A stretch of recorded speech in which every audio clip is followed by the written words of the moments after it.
Now listen to the tape and answer questions 1 to 6.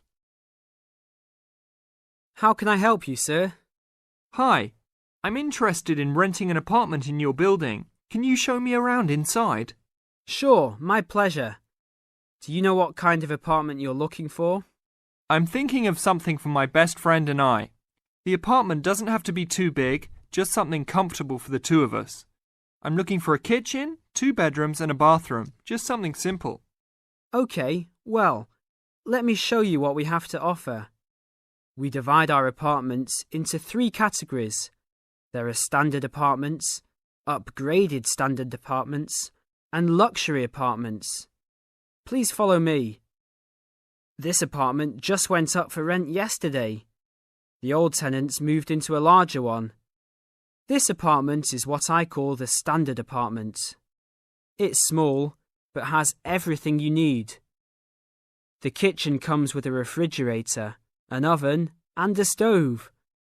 There is 1 bathroom with a shower, but no bathtub. The rooms are a good size, and both have their own closets. The living room has enough space for a couch. We will provide a television for you. These apartments are very popular with students because they are affordable and practical. Right now, we are renting these out for only $1,000 a month. I think this is a little bit on the small side. There's no space for a dining table or even for an extra desk. We will both need room to study. If there are guests over, we hope to be able to have a dining table big enough for at least 4 people. Do you have anything slightly larger? Maybe just an apartment with a bigger living room? Well, let's take a look. Right now, we also have an opening for a luxury apartment. This apartment is larger. It has 3 bedrooms, and all 3 are larger than the last one. And there are 2 bathrooms, and all have bathtubs. The kitchen is also larger, and come with an additional dishwasher and freezer. The living space has plenty of space for a dining room. How much is the rent on these apartments? These are more expensive, usually in the $2,500 range. Don't forget that there is an additional bedroom, so you could find another roommate to lower the cost. I think that's a little bit on the expensive side. We don't really have the time to find another roommate, so it's probably better to stick with the 2-bedroom places. Is there anything between these 2? Come with me. I can show you this apartment right now. But there are people living in it. There are no more of these kinds of apartments available at this moment. But if you decide that you like it, I can put you on the waiting list. And as soon as we have openings, you will be contacted. Sure, let's take a look. This is the upgraded standard apartment. As you can see, it's larger than the other 2-bedroom apartment. There are 2 bedrooms and 2 bathrooms, 1 in each room. The living room comes with a television, but no furniture. The kitchen is around the same size as the other smaller apartment. The basic difference is the additional bathroom and larger living room. These rent for around $1,400. Now look at questions 7 to 10.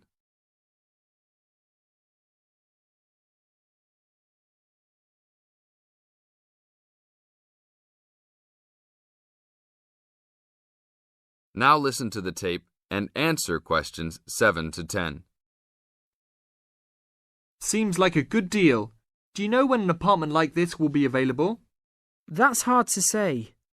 I know these people who live here right now should be graduating soon, so they might be moving out. Well, I guess I'll put my name on the waiting list. Hopefully there'll be an opening as soon as possible. That sounds like a good plan. I will notify you as soon as we have vacancies. You will have to leave us some information and a student identification number. Sure, no problem. My full name is Robert Jack Browning. Could I have your age, please? I'm 38. Your major? I'm studying biology. How about naming some of your hobbies? Fishing, golf, watching movies, and spending time with my family. Sounds like a good life. What is the price range of the apartment you are looking for? Somewhere between $1,000 to $1,500. Your student identification number, please. QS 45890. Could you repeat that? QS 45890. Lastly, could you leave us a phone number? Okay, it's area code 236 580 2287. Thank you very much. I will give you a call as soon as possible. That is the end of part 1. You now have half a minute to check your answers.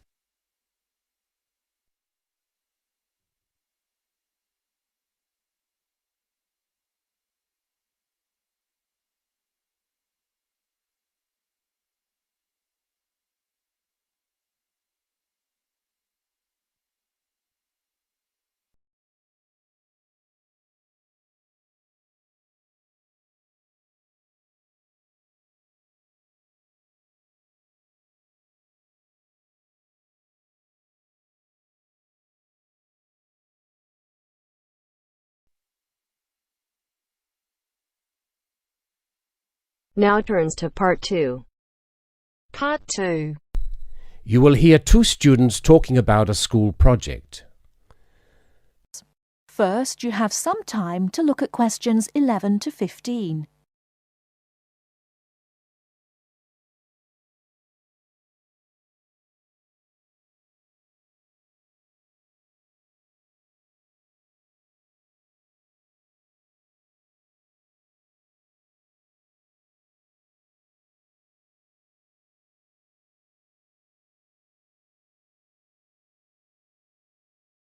Now, listen carefully and answer questions 11 to 15. Hi, Lynn. How's your project coming along?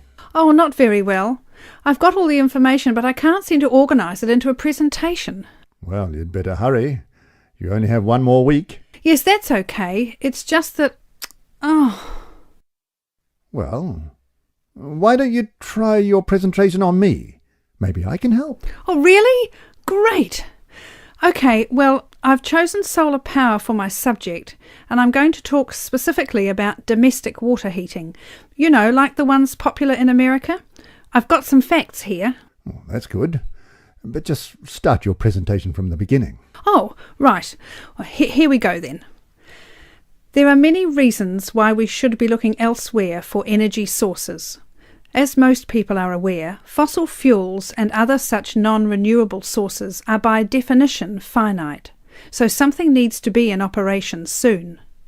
Currently, there are a number of alternative energy sources available which can, with a little preparation, be used to provide for a significant part of our domestic energy requirements. In this presentation, I am focusing on solar power and its application as a domestic water heater. As a renewable energy source, solar power is in many ways ideal. The amount of the sun's energy which reaches the earth every minute exceeds the energy that the global population consumes in a year. Although scientists argue that it is not finite, sunlight is certainly a long-lasting resource which is not depleted through use, and solar power converters use this energy without needing any complex moving parts. Once collected and stored, solar energy can be used for many purposes, but it is becoming increasingly popular as a domestic heating source.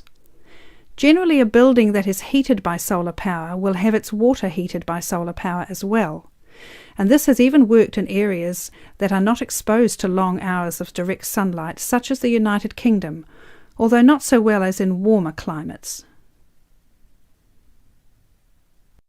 Why have you stopped? Well, that's all I've got so far. Oh, well. Start by talking about how effective it is. Oh, okay. Well, there are a number of factors that influence how efficient solar power can be. The first, obviously, is the amount of sunlight, and this is dependent on season, time of day, and climate. Although the UK has something of a bad reputation for sunshine, it is actually quite productive during some parts of the year. Given a sufficient size of solar panel and water storage tank, solar power can provide all of our water heating requirements in June and July, and even provide the majority until October. From October to the end of the year, this figure falls dramatically. December is the least productive, being able to supply less than 5% of the average household's hot water requirement. It is at this point that solar power needs to be supplemented with a more traditional form of heating. From January, solar power becomes more effective at a rate of about 20% per month, although this rise decelerates to around 18% by May.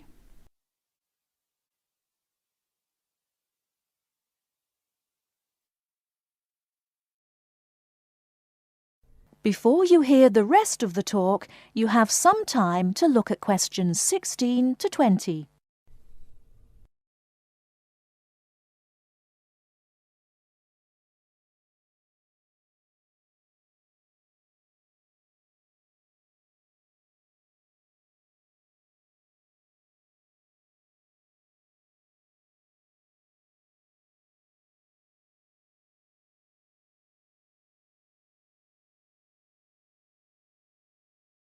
Now listen and answer questions 16 to 20.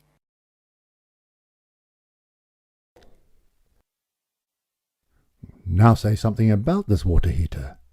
Do you have any information about that? Oh yes, I've got an illustration of a water tank here. Well, that's good, but you'll have to describe it. Right. Well, the ideal water tank in the UK has a capacity of 45 to 50 litres, but must be at least 40 litres to be effective. The solar coil is put in the bottom of the tank to heat the water. Now remember that solar heated water will not get quite as hot as fossil fuel water heaters. The bottom half of the tank is normally 20 degrees, and this is why it is important not to have a tank that is too large, as that would take too much energy to heat. In this illustration, it rises to 40 degrees from halfway up. Don't forget that hot water rises, so the top third of the tank is the hottest and reaches an average temperature of 65 degrees. And what's this second layer around the tank? Oh, that's insulation. Because the tank is often either outside or just under the roof, rigid foam is used as an insulation layer. It should be at least 80 millimetres thick all around. Well, that seems like a good presentation. All you need to do is to prepare some short notes and a larger illustration so you can use it as a demonstration and you'll be fine. Oh, you think so? Well, thanks very much for the help. Maybe I could do the same for you one day. Maybe. Anyway, I have to go. Good luck. Thanks. Bye. That is the end of part 2. You now have half a minute to check your answers.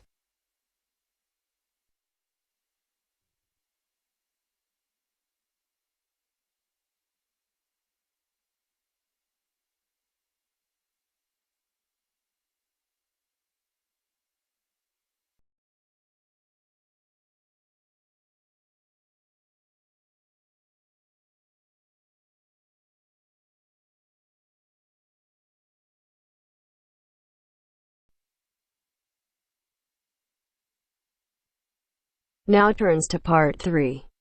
Part 3. You will hear part of a radio program about do-it-yourself house painting. First, you have some time to look at questions 21 to 24.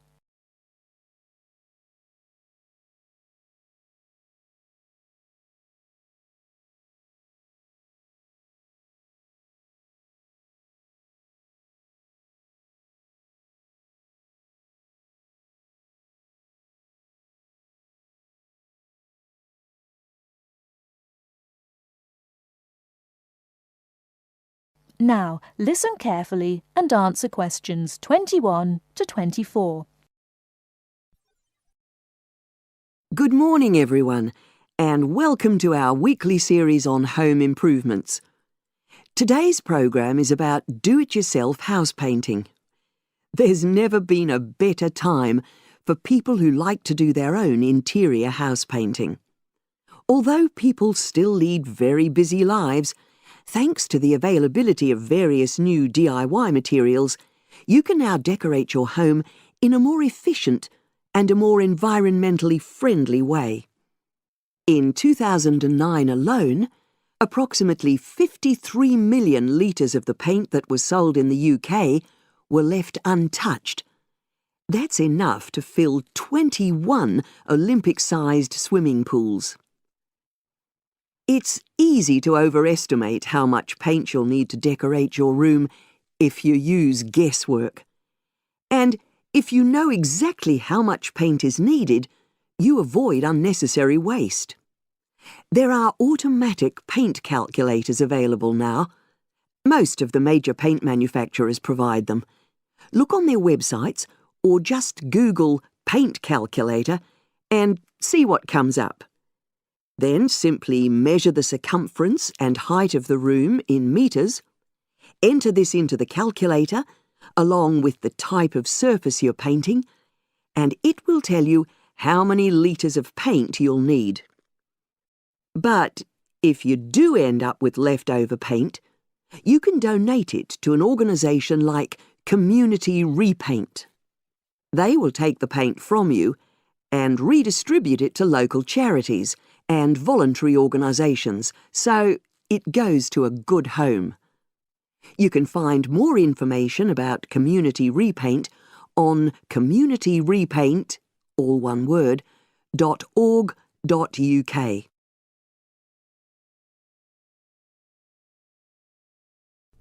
Before you hear the rest of the talk, you have some time to look at questions 25 to 30.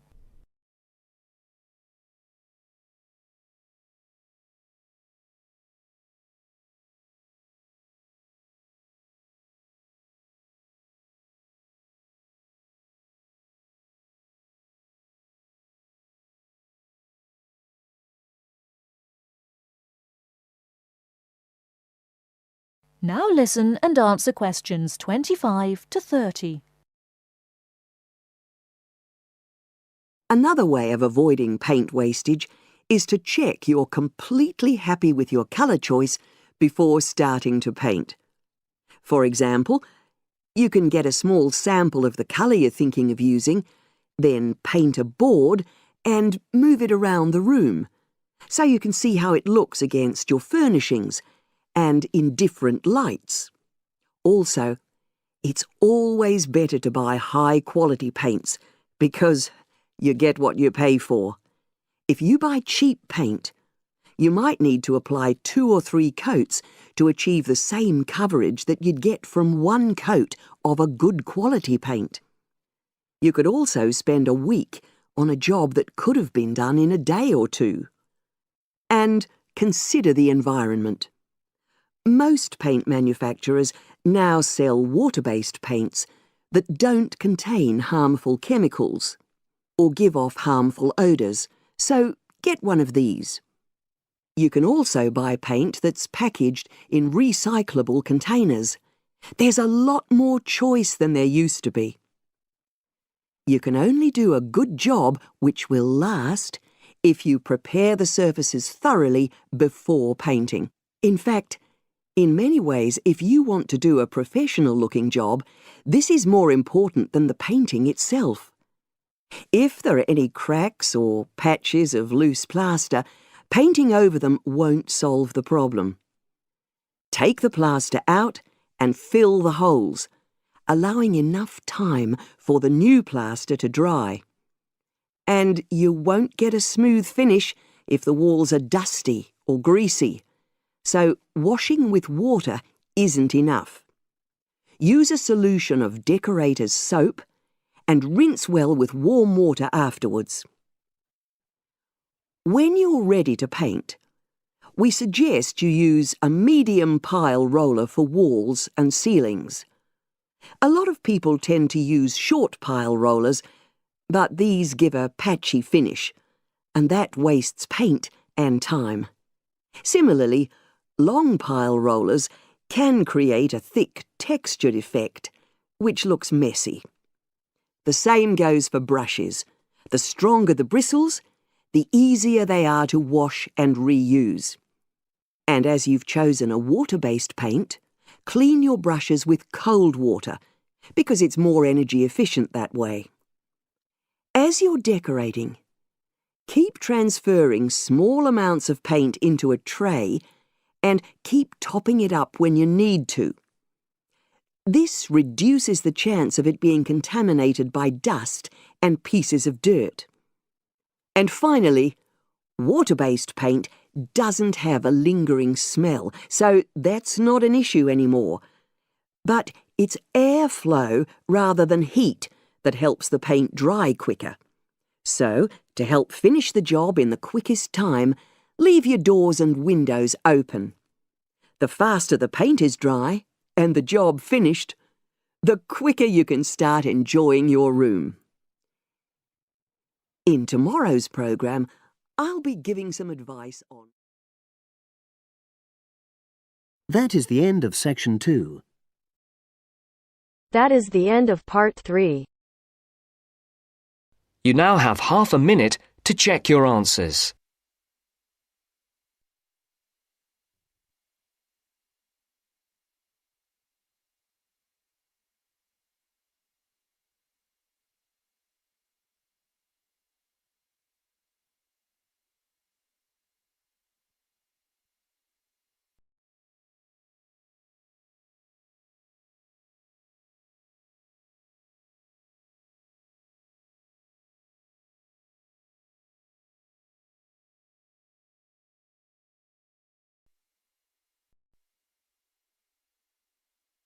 Now turns to part 4.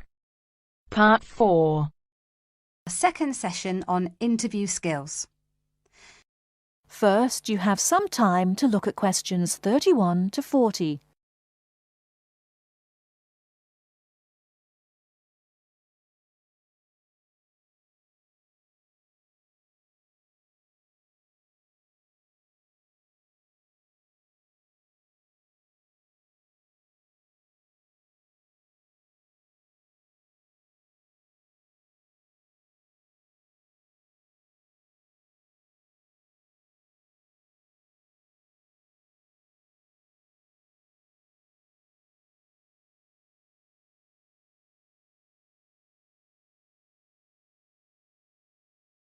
Now listen carefully and answer questions 31 to 40. Hello there everyone, and welcome to our second session on interview skills. Now we have already looked at what to say in the interview and what to wear. So let's consider non-verbal behaviour, or as it is more often called, body language. Believe it or not, research has shown that this is what makes the strongest impression on people we meet. Frequent eye contact is one aspect of body language which goes down very well with interviewers and creates a good impression. Looking at people means that you're sure of yourself and confident.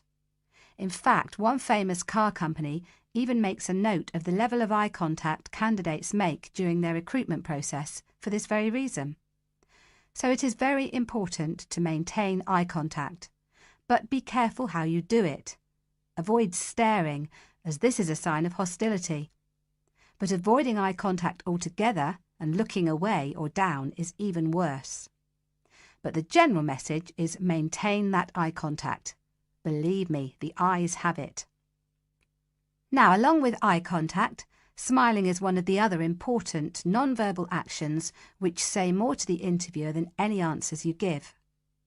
A good way to create a good impression during the first few minutes of your interview is to smile warmly when you meet the person or people who will be interviewing you. It shows them that you are relaxed. Facial scanning takes a triangular route, from the eyes down to the mouth and back to the eyes. Even when you aren't speaking, an interviewer will be noticing your mouth, so give a relaxed smile whenever you feel it is appropriate. Now, not surprisingly, interviewers pay most attention to a person's face or head during an interview, and they certainly pick up a lot on what they see. Researchers have identified nodding as going down very well with interviewers. This simple gesture shows that you are listening and paying attention. Another useful head gesture is to tilt your head slightly to one side. Now, this reinforces that you are listening well to what the interviewer is saying to you. However, tilting your head back isn't such a good idea, as this signals arrogance, and drooping your head forward indicates that you are lacking in confidence. And as we all know, that is exactly the opposite of what an interviewer wants to see. So the message is, mind your head. Now, posture, or the way that you carry yourself, is an important area of body language to be aware of. And it is one of the first body language signals that interviewers read as you enter a room. Posture also matters when you're sitting down. A well-supported position, with your shoulders square and sitting full back on the chair, will give the impression that you are confident, which is just what the interviewer wants to see. I once interviewed a candidate who perched right on the edge of her chair throughout. I kept feeling that she was about to run out of the room in terror. However, occasionally leaning forward slightly when the interviewer is speaking reinforces the message that you are keen and interested, as well as showing the interviewer that you're actually listening to what they are saying. But don't overdo it by leaning too far forward. That can be a bit distracting for the interviewer. Now, we all tend to use our hands to gesture, especially when we are explaining something or as we become involved in what we are saying. This is fine. It shows that we are keen and perhaps even excited about something. However, what can work against someone at an interview is when they fidget. This kind of moving about is, of course, what we do when we are nervous, and fidgeting can be very distracting to watch. So if this is a problem for you when you get nervous, it is a good idea to practice sitting with your hands gently resting in your lap or on the arms of the chair. Try not to fold your arms though, as this tends to look uncomfortable or hostile. But whatever movements you make, be careful with your hands. They need to be kept well away from your mouth, head or face. In fact, experts say that when a hand flies up to or over a person's mouth, it implies that the person is worried or wound up about something. For most of us, staying calm in an interview situation is a challenge, so putting in a bit of practice in advance will help. So, to end with, here are a couple of suggestions on how to improve our body language. A good idea is to choose a role model, such as an actor or fictional character, or a public figure or someone you know. Then sit calmly and imagine that you are this person. Now, other countries have different body language signals. So remember that if you are being interviewed abroad, you may want to check if there are any special gestures to avoid. It's also a good idea to get used to reading body language signals. You can do this by simply watching how people interact in public places, such as on the streets or in restaurants.